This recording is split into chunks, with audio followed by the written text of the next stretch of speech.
الحمد لله رب العالمين. الصلاة والسلام على أشرف المرسلين وعلى آله وصحبه أجمعين. أما بعد، قال الله تعالى في القرآن المجيد: أعوذ بالله من الشيطان الرجيم. بسم الله الرحمن الرحيم. يا أيها النبي قل لأزواجك وبناتك ونساء المؤمنين يدنين عليهن من جلابيبهن ذلك أدنى أن يعرفن فلا يؤذين وكان الله غفورا رحيما.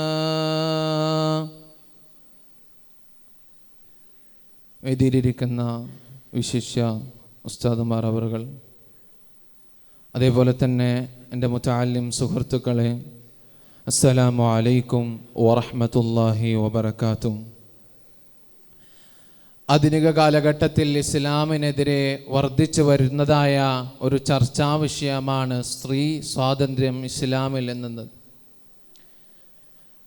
അനിയന്ത്രിക കാമാർത്തിയുള്ളവരും മദ്യം, മയക്കുമരുന്ന് തുടങ്ങിയൊക്കെ അടിമപ്പെട്ട് സ്വബോധമില്ലാത്തവരും നിരന്തരം നീലച്ചിത്രങ്ങളും മറ്റും കണ്ട് കാമാർത്തി പൂണ്ടവരുടെ മുമ്പിൽ സ്ത്രീ അവളുടെ നഗ്നത പ്രദർശിപ്പിച്ച് ശരീരവിടവുകൾ എടുത്തു കാണിക്കുന്ന വസ്ത്രങ്ങൾ അണിഞ്ഞ് പ്രത്യക്ഷപ്പെടുമ്പോൾ ഇത്തരക്കാരുടെ കയ്യേറ്റങ്ങളിൽ നിന്നും പർദ്ദ ഒരു വേള ഇസ്ലാമിൽ സ്ത്രീകൾക്ക് സംരക്ഷണം ഒരുക്കുകയാണ്. പ്രിയ വിശ്വാസികളെ, രാജ്യസുരക്ഷയ്ക്കായി രാജ്യത്തിൻ്റെ അതിർത്തിയിൽ മതിൽ കെട്ടിയും വേലി കെട്ടിയും സുരക്ഷ ഒരുക്കാറുണ്ട്. ഇതുപോലെ സ്ത്രീയെ പുരുഷന്മാരുടെ കയ്യേറ്റങ്ങളിൽ നിന്നും സംരക്ഷിക്കുകയാണ് ഹിജാബ്.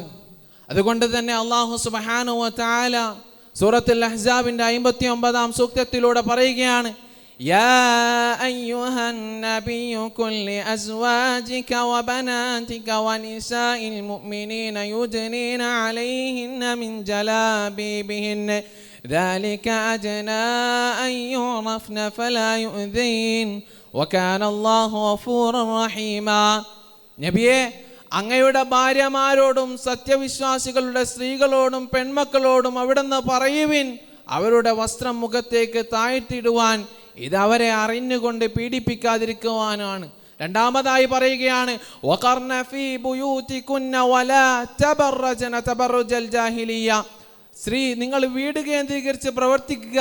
അജ്ഞാനകാലത്ത് സ്ത്രീകൾ പുറത്തിറങ്ങി നടന്നതുപോലെ നിങ്ങൾ പുറത്തിറങ്ങി നടക്കരുത്.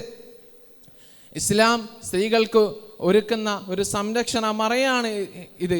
സ്ത്രീകൾ അനാവശ്യമായി പുറത്തിറങ്ങി നടക്കുന്നതിനെ ഇസ്ലാം വിലക്കുകയാണ്. സ്ത്രീ പ്രകൃതി തേടുന്നതും പുതിയ തലമുറയ്ക്ക് അറിവും അച്ചടക്കവും നൽകി നല്ല സമുദായത്തെ വാർത്തെടുക്കാനുള്ള സേവനമാണ്. അതുകൊണ്ട് തന്നെ സ്ത്രീ അനാവശ്യമായി പുറത്തിറങ്ങരുത്. അനിവാര്യ ഘട്ടങ്ങളിൽ മാത്രമായി പുറത്തിറങ്ങുക. അത് തന്നെ ഗ്രാമം വിട്ടു പോകുമ്പോൾ ഒരു മഹ്റമോ ഒന്നിലധികം സ്ത്രീകളോ കൂടുതൽ കൂടെ ഉണ്ടായിരിക്കണമെന്ന് നിയമമുണ്ട്. അതുകൊണ്ട് തന്നെ ഈ കാലഘട്ടത്തിൽ സ്ത്രീയും പുരുഷനെയും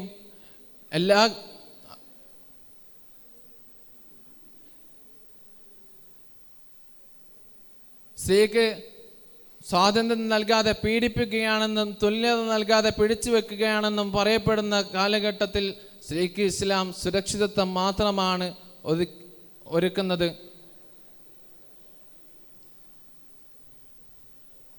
വാഖിറു ദഅവാന അൽഹംദുലില്ലാഹി റബ്ബിൽ ആലമീൻ. അസ്സലാമു അലൈക്കും.